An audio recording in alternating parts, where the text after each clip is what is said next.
What would it take to make a flying car? By Megan Ray Durkin.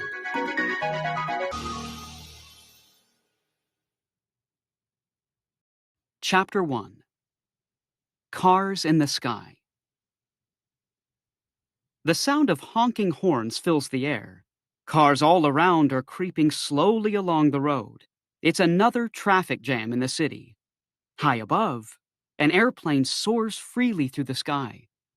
What if cars could do the same thing? Some people think flying cars are the future of transportation. Traffic jams could become a thing of the past. People have dreamed about flying cars for years, but challenges keep getting in the way. Building these vehicles is hard. It costs a lot of money, and keeping people safe while using them is tricky. Designers today are working through these challenges. New flying cars are being tested. Someday, you may be able to zoom above cities in your own flying car. Flying cars could change the way we think about transportation. Chapter 2. What is a flying car? People have dreamed of flying like birds for a long time. Inventors have been drawing flying machines for hundreds of years. In the early 1900s, the dream became a reality. People invented airplanes. Cars became common around the same time. People could drive themselves from place to place. What if the best parts of cars and airplanes could be combined? A car could turn into a flying machine. People have long thought of mixing cars and planes. Flying car history. The magazine Popular Science has stories about the latest inventions. It has been covering flying cars since the 1920s. One model from 1926 had fold-up wings. Another from 1952 had wings that came off. Some of these models look silly today, but they were steps along the way to today's flying cars. What would a flying car do? It would be able to both fly and drive. This would give drivers more freedom. Imagine a person is visiting a friend in another state. The person flies to the other state. The traveler lands at an airport. Finally, he drives on the road from the airport to his friend's house. A flying car would make this possible. Flying cars could soar over traffic on the ground. Chapter 3. How would a flying car work? A flying car has to be able to drive and fly. Some parts are used for both these jobs. The vehicle needs a body to protect the people inside. The flying car needs wheels and tires for driving. It also needs a way to steer. Even more parts are needed for flying. There are two major ways for flying cars to travel through the air. The first way uses wings and a propeller. The propeller pushes the car forward. The wings create lift. The second way to fly uses rotors. Rotors push air downward. This pushes the car into the air. This is the way a helicopter flies. Rotors could lift flying cars into the air. Cars and planes both use engines. Engines burn fuel to create motion. In a car, this turns the wheels. In a plane, this spins the propeller. Often, flying cars have separate engines. One is for flying, other motors power the wheels. A flying car also needs a way to help the driver know where to go. Traveling on roads is fairly easy. You just need to know which turns to take. Flying is harder. You can fly almost anywhere. You can soar high into the sky or fly near the ground. The Global Positioning System, GPS, can help people get to where they want to go. What about emergencies? If a car suddenly stops working, it simply stops moving. But if a plane stops working, it falls out of the sky. Flying cars need gear such as parachutes so they can fall safely. Parts of a flying car: propeller, tire, foldable wings, tail. Chapter 4. Current tech. Many companies are working on flying cars. None of their vehicles are widely available yet, but designers continue to make them better. One example comes from a company called Terrafugia. It calls its flying car the Transition. In flying mode, it looks like a small airplane. The transition has wide wings. A propeller in the back pushes it through the air. In driving mode, the wings fold up. Electric motors power the four wheels. The transition's wings lift upward and fold over in driving mode. Buying a flying car.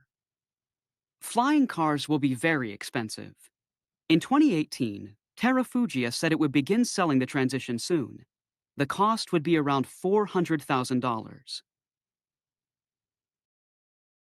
Another flying car is the AeroMobile.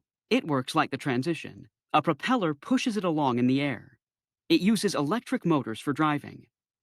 But AeroMobile's wings fold backward instead of up. The propeller folds away when driving too. AeroMobile flies twice as fast as the transition. Its engine is much more powerful. The AeroMobile has received a lot of attention from flying car fans. The AeroMobile has a wide wingspan. Fun fact: the AeroMobile goes from driving mode to flying mode in about 3 minutes. It can fly with up to 530 pounds, 240 kilograms of passengers and cargo. The Palve works differently than the transition in the AeroMobile. The Palve looks like a helicopter. This flying car has no wings. It has rotors instead. The rotors carry the Palve into the air. A propeller in the back pushes the flying car forward through the air. The Palve flies more like a helicopter than an airplane. The pop-up next is a totally different idea. It has no wings or rotors. It cannot fly on its own. For short trips, the self-driving car drives the user around. For longer trips, the car sends a message to a drone. The drone comes and picks up the car. The drone has 4 rotors. It looks like a huge version of a toy drone. It carries the car to where the user wants to go. Then it flies away. When it's time for another long trip, another drone comes. The pop-up next separates its flying part from its driving part. Chapter 5. What tech is needed? Most current flying cars run on fuels that create pollution. An engine burns the fuel. The engine makes the propellers or rotors spin. Pollution harms the environment. People want to use electricity for flying cars. This will make them better for the environment. It also creates new challenges. Current batteries that would store enough energy to power the vehicle are heavy. This extra weight makes it harder for the vehicle to fly. Battery technology must improve. Many cars now use electricity for power. Flying cars might someday do the same. Fun fact: one company has a new idea to power flying cars. It wants to use very long cords from the ground. Small batteries would give cars the power to land safely if the cords broke. Flying is a lot harder than driving. Drivers speed up or slow down. They turn left or right. Pilots must do more. They have to look above and below. They have to take off and land. A crash could be deadly. One way to solve this is to let computers steer flying cars instead. They would use sensors to avoid other vehicles in the air. The user would just sit back and enjoy the ride. Experts are working on these self-flying systems. The computers and sensors will need to improve. People's lives will depend on them. Self-driving technology is getting better quickly. New versions of it could be used in flying cars. A system called autopilot helps pilots fly airplanes. Flying cars could use similar systems. Fun fact: some planes today have self-flying systems. They can handle some parts of a flight. Modern airliners can land themselves. Flying cars create new dangers. What if an engine fails in the middle of a city? The flying car could fall out of the sky. This would be dangerous for the people in the flying vehicle and those below. Companies must find ways to make flying cars safe. Parachutes can slow a flying car's fall. Backup engines can keep it flying if one engine fails. Experts are searching for other ways to reduce dangers. Flying cars will pass over homes and other buildings. This makes safety very important. Chapter 6. What could the future look like? Flying cars could change the future of transportation. Imagine you are traveling to your grandma's house. You know it usually takes 3 hours to drive there. But now you have a flying car. You back out of the garage. A small airport is a few minutes away. It is just for flying cars. You drive there. At the airport, the wings fold out.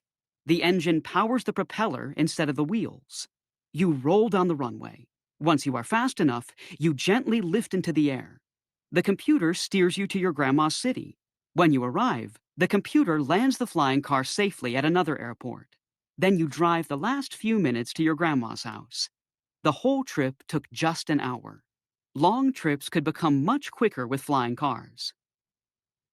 Flying cars have been science fiction for a long time, but soon they may become reality. Better batteries, smarter computers, and good safety gear will be needed. The vehicles will also need to get cheaper. If those things happen, we may see flying cars zooming through cities soon. Would you take a ride in a flying car? What's the first place you would go? Flying cars could be found in garages all over the world someday.